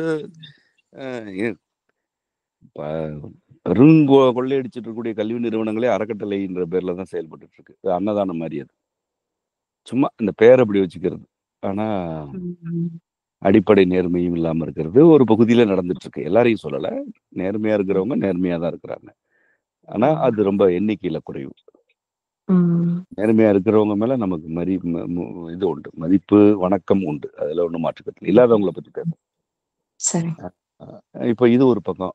இன்னொரு பக்கம் வந்து நான் ஒண்ணு சொல்லி தர்றேன், அதுக்குரிய கட்டணத்தை கொடுத்துட்டு போயிட்டே இரு. இது அது ஒரு வணிகம். அதுல நேர்மையா இருக்கிறவங்களும் இருக்காங்க. அதுவும் தவறு கிடையாது. ம். அது ம். நேர்மையா செஞ்சா அது ஒரு தொழில் தான். அது தவறு கிடையாது. நம்ம நான் வந்து இறை ஒழுங்குகளை கற்பிக்கும் ஒரு மனிதன் அப்படின்னு ஒரு எனக்கு ஒரு இடத்தை ம். இறைவன் வழங்கி இருக்கிறான்னா, நான் இந்த ம். 2க்கும் அப்பால ஒண்ணு ம். செய்யணும் தானே. நிச்சயமா. நான் அதை வந்து ஒரு அறக்கட்டளைன்னு சொல்லிட்டு சும்மா கூட இருக்கிறவங்கள குழப்பிட்டு இருக்கக்கூடாது. ம். இன்னொரு பக்கம் இல்லைங்க, இது ஒரு தனி மனிதர் நடத்தக்கூடிய கல்வி அமைப்புங்க, அவருக்கு அதுக்கான கட்டணம் கொடுக்குறாங்க அவ்வளவுதான் அப்படின்னு செய்யக்கூடாது. ஆமா. அப்ப நம்ம இதை கடந்து, இந்த வரையறைகளை கடந்து ஒரு நிலைக்கு ம். போய் நிற்கிறோம். அதுதான் இந்த மாணாக்கர் கூட்டமைவு. இது என்னன்னா, பொருள் தேவை இருக்கு, உழைப்பு தேவை இருக்கு. இதெல்லாம் இருந்தாதான் ஒரு அமைவு ஏற்படுத்த முடியும், ஒரு அமைப்பு ஏற்படுத்த முடியும். நிச்சயமா. ம். அத நம்ம கூடி செய்வோம். வா, நீ என்னோட மாணவரா, வா நம்ம ம். சேருவோம், வா வந்து சேர்ந்து நமக்கான ஒரு ஒரு குடில் கட்டணும், வாங்க இப்ப வந்து ஒரு 5 நாளோ 10 நாளோ தங்குங்க, வேலை செய்வோம் வாங்க. இதற்கான பொருட்கள் வாங்குறதுல ஏதாவது உங்களால் என்ன இயலுமோ வாய்ப்பு இருக்கோ அது சொல்லுங்க. நீங்க சும்மா தொகையை அனுப்பி விடுற வேலையெல்லாம் இருக்கக்கூடாது. முதல்ல உரையாடணும். அதெல்லாம் நான் வந்து ஒழுங்குமுறையில வச்சிருக்கிறேன். ஏதாவது சரி. பங்கேற்கணும்னாலோ பங்களிக்கணும்னாலோ நீங்க உரையாடணும், முதல்ல பேசணும். இங்க குழு நிச்சயம். பொறுப்பாளர்கள்லாம் நியமிக்க போறோம். ம். அஹ் அந்த குழுக்களுக்குள்ள உரையாடிப்பாங்க. ம். ஒரு சான்று சொல்றேனே, இப்போ ம். அஹ் அண்- அஹ் அஹ் அண்டவியல் கல்விக்கென்று ஒரு குடில், ஒரு வகுப்பு குடில்னு வச்சுப்போமே, ஒரு குடில் கட்டணும். ம். சரி. அந்த இப்போ அண்டவியல் மாணாக்கர் குழு அப்படின்னு ஒரு குழு இருக்கும். ம். இப்போ இந்த இதற்கான பணிகளை வந்து அந்த குழுவோட பொறுப்பு எடுத்துக்கணும். ம். ம். இப்ப மற்ற ஒரு நிறைய துறைகள் வரப்போது. இப்ப நம்ம அதெல்லாம் எல்லாத்தையும் இதுல சொல்ல வேண்டாம். ஒரு துறை இருக்கு அப்படின்னா அந்த துறைக்குரிய அதுல ஈடுபாடு கொண்டவர்கள் அதற்கு என்ன வேணும், அதுல வந்து எத்தனை பேர் தங்க முடியும், அவங்களுக்கான குளியலறை கழிவறை வசதி என்ன, ம். இதை வந்து நம்ம உரையாடுவோம், உட்கார்ந்து நம்ம ம். பேசுவோம். இதை எப்படி செய்யலாம், என்ன மூலப்பொருள் பயன்படுத்தலாம் அப்படின்னு ம். உரையாடுவோம். அது சேர்ந்து ம். செய்வோம்.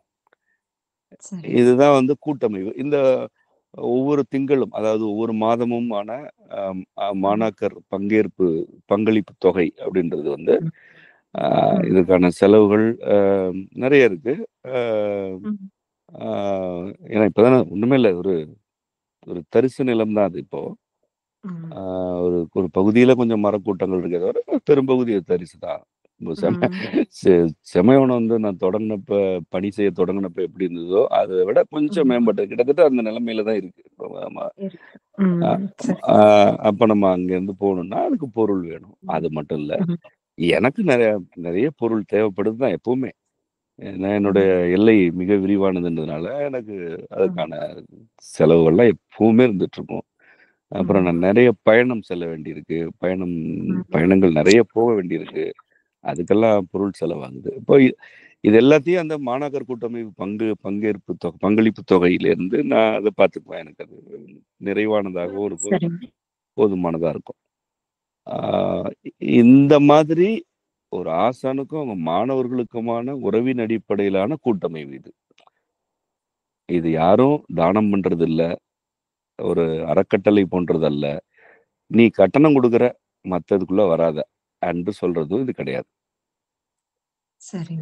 இதெல்லாம் கடந்த ஒரு உறவின் அடிப்படையிலான ஒரு கூட்டமைவாக இதை நம்ம வடிவமைச்சிருக்கிறோம். இதுதான் இதுக்கான ஒழுங்குமுறைகள், நடைமுறைகள்லாம் இருக்கு. நான் உட்காந்து தட்டை செய்தோம், நளினி நானும் இதை பத்தி நீண்ட நேரம் உரையாடி. இப்ப இது நீண்ட நேரம்ன்றதை விட நாங்க இதை வந்து கிட்டத்தட்ட ஒரு 6 மாத காலமாவே இதை பத்தி உரையாடிட்டே இருக்கிறோம். சரி. நான் அப்பவே சொல்லிட்டேன், இது வந்து கட்டண முறையிலேருந்து கொஞ்சம் கொஞ்சமா வெளியேறணும்னு இருக்கு. எல்லாரோட பங்களிப்பாகவும் இருக்கணும், ஒரு கூட்டமைவா இருக்கணும். என்னவோ அவங்க வந்து கட்டணம் செலுத்துறாங்க, நான் பாடம் நடத்துறேன்றது. ஓராண்டு ஆயிடுச்சு கொள்கை கல்வி தொடங்கி.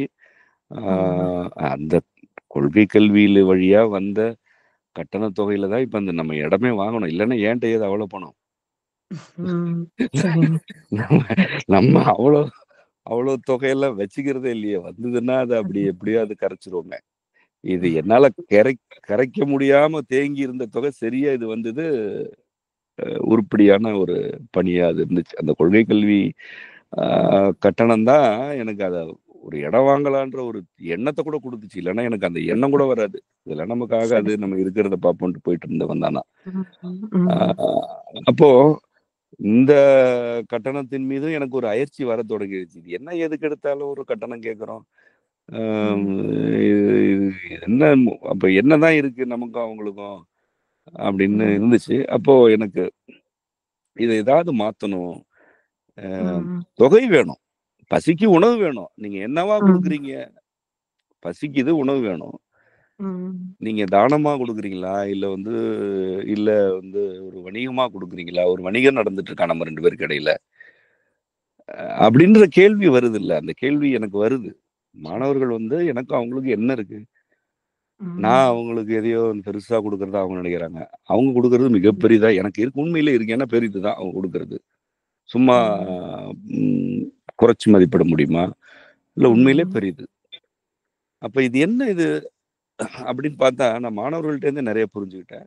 அவங்களாம் எந்த கணக்குமே பார்த்ததே கிடையாது, பார்க்கறதே கிடையாது. அவங்க வந்து ஒரு ஆழ்ந்த உறவு என்ற நிலையில தான் என்ன வச்சிருக்கிறாங்க. அப்படி இருக்கும் பொழுது நான் இன்னும் என்னுடைய எல்லையை விரிந்து நான் இன்னும் செல்ல முடியும் அப்படின்றத புரிஞ்சுக்கிறேன். நான் இன்னும் விரிந்து அவங்களையும் கூட்டிட்டு போறேன். நாம ஒரு வணிக உறவுக்குள்ள இல்ல, நாம ஒரு ஆழ்ந்த ஒரு உறவு நிலையில இருக்கிறோம். அது வெறும் வணிகம் அல்ல. இப்போ நம்ம வந்து ஒரு கூட்டமைவாகிறோம். நானும் நீங்களும் மட்டும்தான் இருக்கிறோம். அதுலயே நான் அந்த ஒழுங்குகளே எழுதியிருந்தேன். ஆசான் பள்ளியை பொறுத்த வரைக்கும் அந்த 2 பிரிவு தான் இருக்கு. ஒண்ணு ஆசான், இன்னொன்னு மாணவர்கள். யாரா இருந்தாலும் பொறுப்பாளர்களாவே இருக்கட்டும், மாணவர்கள் தான். ஏன்னா அது ரொம்ப இன்றியமையாத மிக இன்றியமையாத ஒரு கருத்து அது. இப்போ இப்போ இங்க ஒருங்கிணைக்கிறாங்க, நளினி ஒருங்கிணைக்கிறாங்க, ஆழியால் ஒருங்கிணைக்கிறாங்க, இன்னும் வேறு சிலர் ஆசிரியர்களா ஒரு சிலர் வராங்க. இப்ப நீங்க எல்லாம் இருக்கிறீங்க, நெடியூரனா இருக்கிறாருங்க. யாரா இருந்தாலும், மாதவன் இருக்கிற யாரா இருந்தாலும் ஆசான் பள்ளிக்குள்ள வந்து மாணவர்கள் தான். அது ஏன்?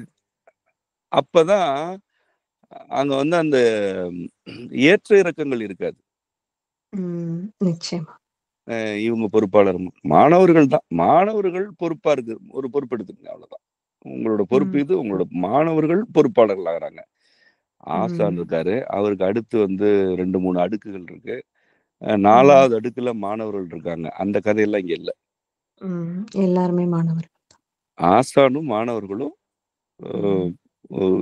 ஒரு ஒரு ஒண்ணுக்குள்ள ஒண்ணா இருக்கிறாங்க. அதுல மாணவர்களை சில பொறுப்பெடுத்துக்க சொல்றாரு, ஒரு ஆசான் சொல்றாரு.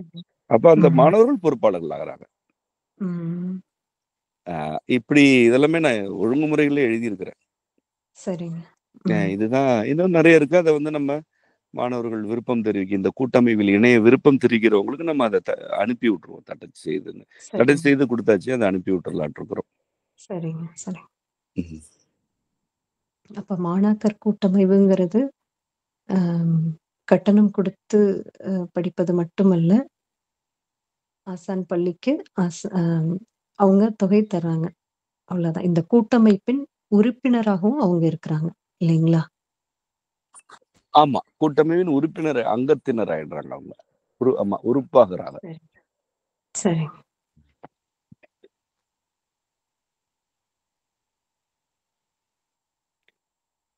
இந்த ஆண்டு சித்திரை மாதம் அறிவிக்க போகும் வகுப்புகள் என்னன்னு சொல்லுங்க. அதன் பாடத்திட்டம் மற்றும் நேரடி வகுப்புகள் எப்படி இருக்கும், அதை பற்றி சொல்லுங்க. இந்த ஆண்டு நம்ம 2 பாடங்கள் அறிவிக்கிறோம். ஒன்று முப்பொருள், 2வது செங்கலை வடிவியல். சரி. இந்த 2 தவிர இசை, இது வந்து ஏற்கனவே அறிவிக்கப்பட்டு வகுப்புகள் நடந்துட்டு இருக்கு. அப்படி பார்த்தா 3. சித்திரை மாதம் நம்ம தொடங்க போகும் வகுப்புகள்னு பார்த்தா முப்பொருள் மற்றும் செங்கலை வடிவியல். இப்போ இந்த முப்பொருள் பற்றி நம்முடைய மாணவர்களுக்கும் கருத்துக்களை தொடர்ந்து கேட்கிறவங்களுக்கும் தெரியும். வாதம், பித்தம், கபம் என்ற 3 பொருட்கள் தான் முப்பொருள். இது வந்து முறையாக இதுவரை நம்மிடம் இருக்கும் நூல்களை மட்டும் கற்பிக்க வேண்டும் என்றால் மிக குறைவாக 3 ஆண்டுகளாகும். அதனுடைய அடுத்தடுத்த துணை பிரிவுகளை எல்லாம் அல்லது கிளைகளை எல்லாம் கற்றுக்கொள்ள வேண்டும் என்றால் 5 ஆண்டுகள் கூட ஆகும். சரி.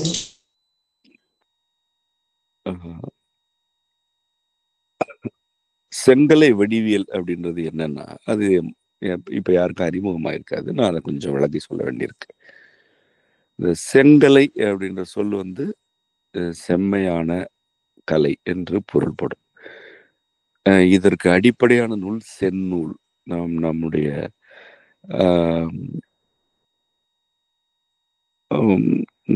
நமக்கு வழங்கப்பட்ட நூல்களில் அற்புதமான கொள்கைகளை உள்ளடக்கிய நூல் அது செந்நூல். அந்த நூல் ஏன் செந்நூல் அப்படின்னு சொல்லப்படுதுன்னா, அது புதிய நூல், மிக மிக மிக தொன்மையான ஒரு நூல் அது. அதனாலதான் செந்நூல். ஏன்னா செம் அப்படின்றது மிக பழமையான, தொன்மையான என்ற பொருள் கொண்ட ஒரு சொல் அது. அந்த செந்நூலோட கொள்கையிலிருந்து தான் உரு நூல் வந்தது, வடிவ நூல் வந்தது. இப்பொழுது கோல நூல் என்ற ஒரு நூல் வரப்போகிறது. அது இந்த கல்வி தொடங்கும் போது அந்த நூல் மாணவர்களுக்கு கைக்கு வந்துடும்.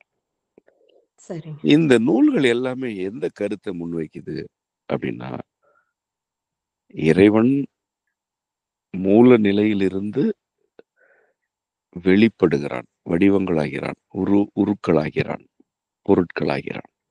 இதுதான் நம்ம இறையியல் கொள்கை. எல்லா ஒரு உரு இருக்குன்னா அந்த உருவின் ஆழ்நிலைக்கு சென்றால் இறைவனே இருக்கிறான், அம்மையும் அப்பனும் இருக்கிறார்கள். அவர்கள் வடிவம் இல்லா நிலையில் இருக்கிறார்கள், வடிவங்களுக்கு முந்தைய நிலையில் இருக்கிறார்கள். இது நம்ம ஆற்றலாக இருக்கிறார்கள் அப்படி சொல்லலாம், அணுவாக இருக்கிறார்கள் சொல்லலாம், ஆற்றலுக்கு முந்தைய நிலையில் என்னவாக இருக்கிறார்கள் என்று சொல்லலாம். அதுக்கான நூல்கள் இருக்கு நம்மகிட்ட ஏற்கனவே. இந்த வடிவம் உருவம் என்ற வளர்ச்சி இருக்கு இல்லையா, இந்த எல்லாத்துக்கும் அடிப்படை சூத்திரங்கள் இருக்கின்றன, அடிப்படையான சூத்திரங்கள் இருக்கின்றன. ஒரு வடிவம் எவ்வாறு வளர்ச்சி அடையும், அதுக்கு என்னென்ன இலக்கணம் இருக்கு, என்ன சூத்திரம் இருக்கு, அந்த வளர்ச்சி நிலையில் அது எவ்வாறு ஒரு உருவாக மாற்றம் அடையும், உருவம் எடுக்கும். 3 பருநிலைகள் கொண்டவைதான் நாம பார்க்கக்கூடிய பொருட்கள். அதாவது நீளம், அகலம், ஆழம். இதுதான் நாம சொல்லக்கூடிய முப்பரு நிலை. இந்த 3 பருநிலைகளும் எவ்வாறு அமைகின்றன என்பது எல்லாவற்றுக்குமே சூத்திரங்கள் இருக்கு. இந்த மூல நிலைக்கும் முப்பரு நிலைக்குமான உறவு என்ன என்பதனை விளக்கும் சூத்திரங்களை, கொள்கைகளை, பல்வேறு இலக்கண கருத்துக்களை உள்ளடக்கிய நூல்கள் தான் செந்நூல், உருநூல், வடிவ நூல், வளை நூல். இதெல்லாம் இப்ப வரப்போற கோல நூல் இன்னும் ஆழமா ஆற்றலின் உள்ளே விசை எவ்வாறு இருக்கிறது, அந்த விசை எவ்வாறு முப்பரு நிலையாக வளர்ச்சி அடைகிறது என்ற கொள்கைகளை சூத்திரங்களாக, இது வெறும் கருத்தாக மட்டுமல்ல, சூத்திரங்களாகவே விளக்கும் நூல் தான் கோல நூல். அது எப்படி கோலம் ஆகிறது? கோலம்னா என்னன்னா, அது சொல்லி பெரிய ஆழ்ந்த விளக்கத்துக்குரியது. இப்ப நம்ம கோலம்னு ஒண்ணு போடுறோம் இல்லையா வீட்டு வாசல்ல, இந்த கோலம் போடுறதுக்கே நம்ம தமிழர் மரபுல போடுற கோலம் இருக்கு, அது பேரண்டத்துடைய அண்ட கொள்கை அது. சரிங்க. ஆமா, அத முன்னோர் இது உணர்ந்தவர்கள். இது அப்படி ஒரு கலை, அது கலை கொள்கை, அதுல அவ்வளவு நுட்பங்கள் இருக்கு. அதை முன்னோர் உணர்ந்தோர் கற்பிச்சிருக்கிறாங்க. அது மக்களிடம் அவ்வளவு பரப்பப்பட்டிருக்கு அக்காலத்துல. பரப்பப்பட்டு இன்னைக்கு அது ஏதோ அழகுன்ற மாதிரி ஆயிடுச்சு. அது கோலம்ன்ற சொல்லே அந்த பொருள் கொண்டதுதாங்க. நீங்க வாசல்ல போடுறது கோலம்னு இன்னைக்கு நம்ம நினைச்சுக்கிறோம். ஏன் படம் வரைகிறது, வாசல்ல படம் வரைகிறேன்னு சொல்லிட்டு போயிருக்கலாமே. கோலம்னா என்ன தெரியுமா பொருள்? அதாவது ஒரு வளைவு இன்னொரு வளைவு ஒரு பின்னலா இருந்தா அதுதான் கோலம். கோலம்ன்ற சொல்லுக்கு பொருள். இந்த பேரண்டத்தோட வடிவங்கள் எல்லாம் தனித்தனியா அல்ல, ஒரு வளைக்குள்ள இன்னொரு வளை இருக்கிறது. இப்போ கதிரவன், அதனுடன் இருக்கும் கோள்கள், இப்ப நிலவு, புவி, இதெல்லாம் கோலம். இப்போ புவியுடைய ஒரு வளை, ஒரு வடிவம், புவின்ற உருவத்துக்கு அப்பால் அதை சுற்றி ஒரு வளை இருக்கு. இந்த வளை நிலவுடைய வளையோடு பின்னிட்டு தான் இருக்கு, தனித்தனியா இல்ல. இதுதான் கோலம். இப்போ மனித உடலை எடுத்துக்கங்களேன், கண் இருக்கு, மூக்கு இருக்குன்னா கண்ணு எங்க முடியுது, மூக்கு எங்க தொடங்குதுன்னு நீங்க பிரிக்க முடியாது. எந்த உறுப்புமே இந்த உறுப்பு இங்க முடிஞ்சது, இங்க அடுத்த உறுப்பு தொடங்குதுன்னு பிரிக்கவே முடியாது. இதுதான் கோலம். மனித உடலே கோலம் தான். இதுதான் இந்த வலைப்பின்னல். இது இதுக்கு பேர் தான் கோலம். கோலம்ன்ற சொல்லுக்கு இதுதான் பொருள்.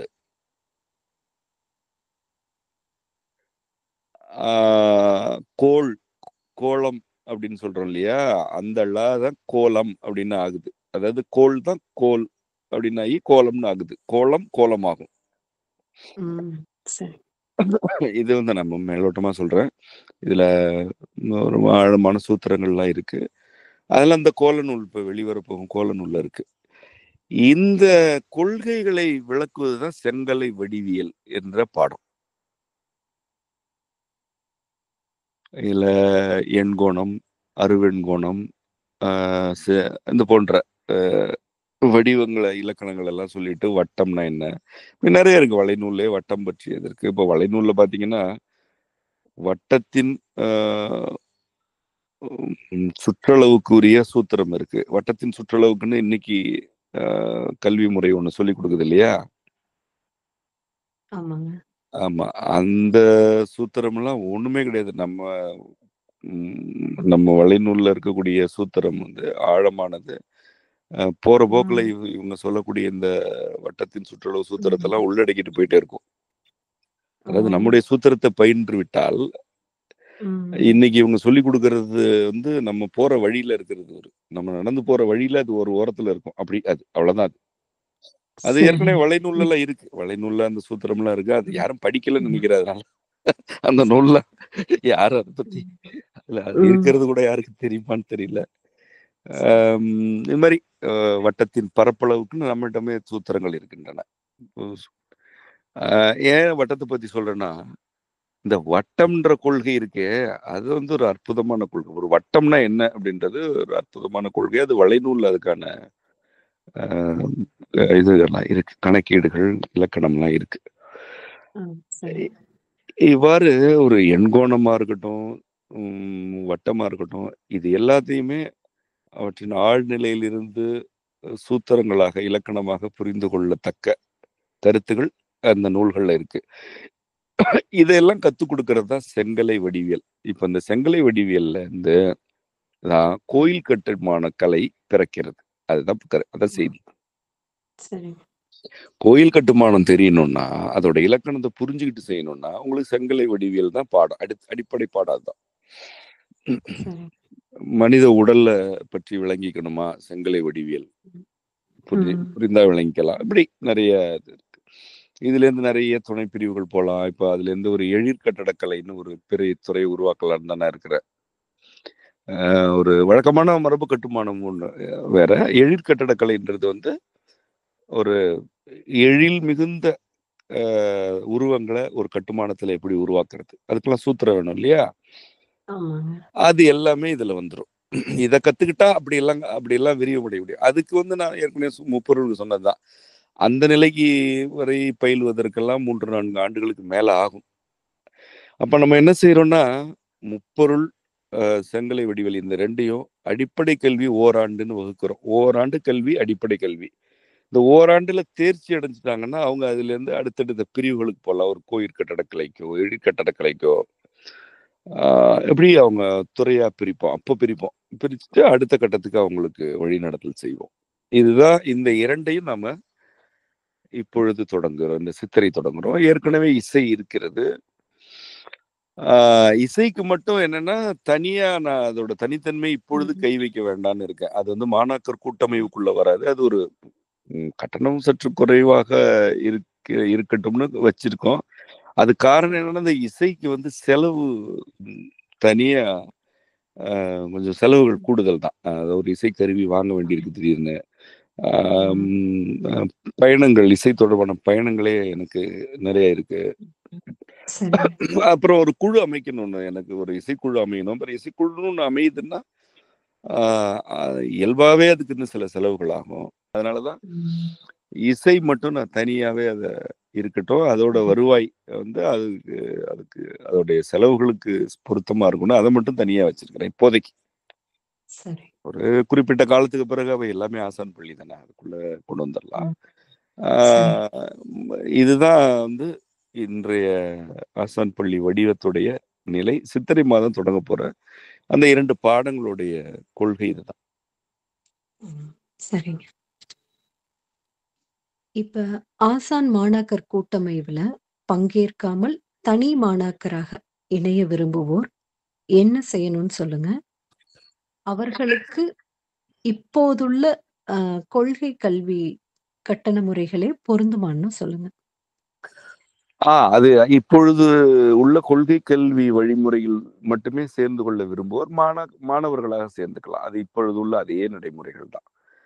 கூட்டமைவில் இல்லை, நான் ஒரு மாணவரா வந்து போறேன், மற்றபடி எனக்கு இதுல ஒரு கூட்டமைவில் இணைய விருப்பம் இல்லை அல்லது வாய்ப்பு இல்லை அப்படின்னா அவங்க வந்து இப்பொழுதுள்ள நடைமுறைகளை பின்பற்றலாம். அது ஒன்றும் எந்த மாற்றமும் கிடையாது. சரி. ஆசான் மாணாக்கர் கூட்டமைவுல எப்படி இணைய வேண்டும், அதன் கட்டண விவரங்கள் பற்றி சொல்லுங்க. ஆசான் மாணாக்கர் கூட்டமைவு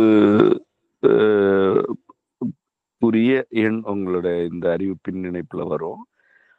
அதுல வந்து நீங்க என்ன செய்யணும்னா, நல்லா கொஞ்சம் பொறுமையா அதை மக்கள் உள்வாங்கிட்டு கிடையாது நடைமுறைகளை பின்பற்றணும். நீங்கள் முதலில் என்ன செய்யணும்னா, நான் இணைய விரும்புகிறேன், இணைகிறேன் இப்படின்னு மட்டும் ஒரு செய்தி தான் அனுப்பணும். நீங்க அழைக்க கூடாது. சரிங்க. மாணவர்கள் என்ன செய்யக்கூடாதுன்னா, அழைக்க கூடாது, செய்தி அனுப்புங்க. அந்த செய்திகளை தொகுத்துட்டு பொறுப்பாளர்கள் உங்களை அழைப்பாங்க. உங்களுக்கு அழைப்பு வரும். அப்போ வந்து அது ஏன்னா நான் உரையாட சொல்லியிருக்கிறேன். முதல்ல உரையாடுங்க, பேசுங்க, இத இந்த ஒழுங்குமுறைகள்லாம் அனுப்புங்க, தட்டச்சு செய்தது அவங்க படிக்கட்டும், படிச்சு பார்த்துட்டு உடன்பாடு இருக்கான்னு சொல்லட்டும். எடுத்த உடனே இதுல சேர்றேன் அப்படின்னு ஒரு தொகையை போட்டு விட்டுட்டு நான் தொகை அனுப்புனதுக்கான பற்றுச்சீட்டை காமிக்கிறதுன்றது மறுபடியும் அது ஒரு என்னமோ ஒரு தொழில், ஒரு வணிகம் செய்யற மாதிரியே ஆயிடுது. தொகை வந்துருச்சா, சேர்ந்துட்டீங்க, இது போதும். அது இதை கொஞ்சம் நிறுத்துவோம். இப்ப நீங்க என்ன செய்யணும்னா, இணைகிறேன் அப்படின்னு சொல்லுங்க போதும். உங்களை கூப்பிடுவாங்க. ஒரு 4-5 நாள் கூட ஆகும், பொறுமையா செய்வோம். உங்க கூப்பிடுறதுக்கே ஒரு 5 நாள் 6 நாள் ஆகலாம், பொறுமையா இருங்க. அப்போ நம்ம ஒரு படிவம் உங்களுக்கான அந்த ஒழுங்குமுறைகள்லாம் வரும். நீங்க உங்களை பத்தி என்ன, உங்களுடைய பேரு, முகவரி, எந்த பாடத்துல சேர விரும்புறீங்க, இந்த மாதிரி விவரங்கள் நீங்க சொன்னீங்கன்னா போதும். டச் பண்ணி அனுப்புனா போதும். நான் இந்த முறை வந்து நளினிட்ட என்ன சொல்லியிருக்கேன்னா, ஒரு பேரு கையால எழுதுங்கன்னு சொல்லியிருக்கிறேன் இந்த முறை. சரிங்க. கையால எழுதுங்க ஒருத்தர் பேரும். எல்லாத்தையுமே கணினிக்குள்ள வைக்காதீங்க. ஏன்னா ஒரு மாதிரி நிலையான தன்மை இருக்கு இதுக்கு. ஒரு 6 மாசத்துக்கு சேரல, ஒரு ஆண்டுக்கு சேரல, ஒரு கூட்டமைவா ஆசானோடு இருப்பதற்கான ஒரு கூட்டமைவுல சேர்றாங்கன்னும் போது எழுதுங்க, எழுதி கையால் எழுதுவோம், முகவரி எழுதுவோம், அந்த விவரங்கள் மட்டும் வாங்கினா போதும் அப்படின்னு சொல்றோம். இப்போ அவங்க வந்து முகவரி கொடுத்த பிறகு முப்பொருள் 2லயுமே சேரணும்னு சொல்றீங்களா, இல்ல ஒன்னா, எதுல சேர்றீங்களோ அதற்கான நூல்களை உங்களுக்கு அனுப்பி வைப்போம். இதுக்கு வந்து ஒரு காலம் தேவைப்படுது. இப்போ நம்ம சித்திரை இப்ப மே மாதம் முதல் வாரத்துல தொடங்குறதா இருக்கிறோம். அப்படின்னா இவங்க இந்த மாதம், அதாவது அதற்கு முந்தைய மாதம் ஏப்ரல், பங்குனிலேயே வந்து என்ன பண்ணணும், நம்ம வந்து நூல்கள் எல்லாம் அனுப்பி அவங்க கையில போய் சேர்ந்துடணும். அப்போ அவங்க வந்து முகவரி எல்லாம் தெளிவா அனுப்பணும். நூல்கள், பாடநூல்கள் வந்து மொத்தமா அனுப்பி விட்டுருவோம். அதுக்கு ஒரு காலம் வேணும். இதுக்கு வந்து ஒரு பதட்டம் இல்லாம ஒரு உரையாடல் வேணும். அதுதான் நான் மீண்டும் மீண்டும் வலியுறுத்துறேன். சரி. அப்போ இதுதான் நடைமுறை. கொள்கை கல்வியில மட்டும் நான் சேர்றேன், நான் கூட்டமைவுல இல்லைன்றவங்க எப்பொழுதும் போல அதுக்கு ஒரு படிவம் அனுப்புவாங்க. அந்த படிவத்தை நிரப்பி அதுக்குரிய கட்டணத்தை செலுத்தினா அவங்க வந்து உங்களை சேர்த்துருவாங்க வகுப்புல. அது எப்பொழுது உள்ள நடைமுறை. மாணாக்கர் கூட்டமைவுல சேர விரும்புறவங்க செய்தி மட்டும்தான் அனுப்பணும். எந்த எண்ணுக்குன்றத போய் பின் இணைப்புல நம்ம அறிவிப்போம். இதுதான். இப்போ கட்டணத்தை பொறுத்த வரைக்கும் இப்போ நம்ம என்னோட தனிப்பட்ட முறையில் என்னுடைய அந்த இது வந்து இந்த ஒரு இந்த சேவை வரி செலுத்தும் நிலையில இருக்கிறேன் நான். அந்த ஜிஎஸ்டி என்று சொல்லப்படக்கூடிய வரி செலுத்தும் நிலையில தான் இருக்கிறேன். இந்த தொழில அதுக்குள்ள சேர்த்திருக்கிறாங்கன்றதுனால நம்ம தான் அறக்கட்டளை இல்லை இல்லையா? அதனால நம்ம அதையும் சேர்த்து இந்த முறை கொஞ்சம் வாங்க வேண்டியிருக்கு. என்னுடைய இது என்னுடைய விருப்பம் அல்லது தேவை அப்படின்றது வந்து ஒரு 1500 ரூபாய் பங்களிப்பு தொகை மாதம். அது வந்து ஒரு வகுப்பு 2 வகுப்புக்கெல்லாம் இல்லை, 2 வகுப்பும் சேர்ந்துக்கலாம். ஒருவேளை எதிர்காலத்துல இன்னொரு வகுப்பு வந்தா அதுலயும் சேர்ந்துக்கலாம். இதுதான் ஓராண்டுக்கான நிலை. இதுல வந்து இந்த 1500ஓடு கூடுதலா அந்த 18 விழுக்காடு வரி சேர்த்து செலுத்த வேண்டியிருக்கும். அது எவ்வளவு வருதோ அது கணக்கு போட்டுக்க வேண்டியதான். அந்த 1500 நமக்கு வரணும், 18 விழுக்காடு சேர்த்துக்க ஒரு கணக்கு போட்டு நம்ம சொல்லுவோம். ஏன்னா இது வந்து இப்ப அடுத்த ஆண்டுல இருந்து, நிதியாண்டுல இருந்து நான் வந்து அதை செலுத்துற நிலையில் இருக்கிறேன் இப்பொழுது. சரி. இதுதான் அதோடைய பங்களிப்பு கட்டண முறை. சரி. சித்திரை மாதம் நடக்க இருக்கும் வகுப்புகள் பட்டினத்தார் பயிலகத்துல தான் தொடங்க போறோம். அதை தொடர்ந்து அதன் நேரடி வகுப்புகள் எப்படி இருக்கும்னு சொல்லுங்க. ஆசான் பள்ளி நேரடி வகுப்புகள் வந்து 45 நாட்களுக்கு ஒரு முறை என்பதனை வந்து நான் கொஞ்சம் மாற்றி 30 நாட்களுக்கு ஒரு முறை என்று கொண்டு வரலான்ட்டு இருக்கேன். அது வந்து ஒரு 3 நாட்கள், ஒரு முப்பொருள்னா அதுக்கு 3 நாள், மற்ற செங்கலை வடிவியல்னா அதுக்கு ஒரு 3 நாட்கள் அப்படி இருக்கும். இது வந்து வாய்ப்பு இருக்கிறவங்க வரட்டும், வாய்ப்பு இல்லாதவங்களுக்கு அந்த பதிவு அனுப்பி விடுவோம். பதிவு கேட்கட்டும் அவங்க. இப்போதைக்கு அது வந்து பட்டினத்தார் பயிலகத்துல தான் நம்ம சித்திரை மாதம் தொடங்குறோம். அங்க நம் குன்றத்துல சில அடிப்படை பணிகள் எல்லாம் முடிகிற வரைக்கும் பயிலகத்துலதான் வகுப்புகள் நடத்த வேண்டி இருக்கும். அப்புறம் அங்க வந்து பணிகள் ஓரளவுக்கு நகர நம்ம அப்படி படிப்படியா அங்க போக தொடங்குவோம்.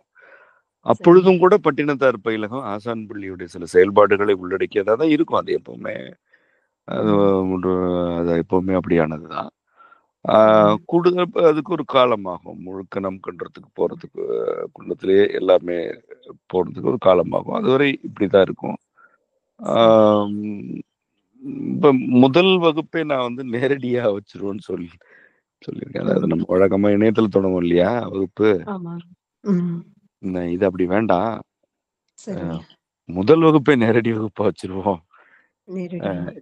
ஏன்னா பட்டினத்தார் எல்லாரும் வந்து ஒரு கூடுறதுக்கு ஒரு வாய்ப்பு தானே, மாணவர்கள். அது நல்லா இருக்கும்ல, ஒரு கொண்டாட்டமா.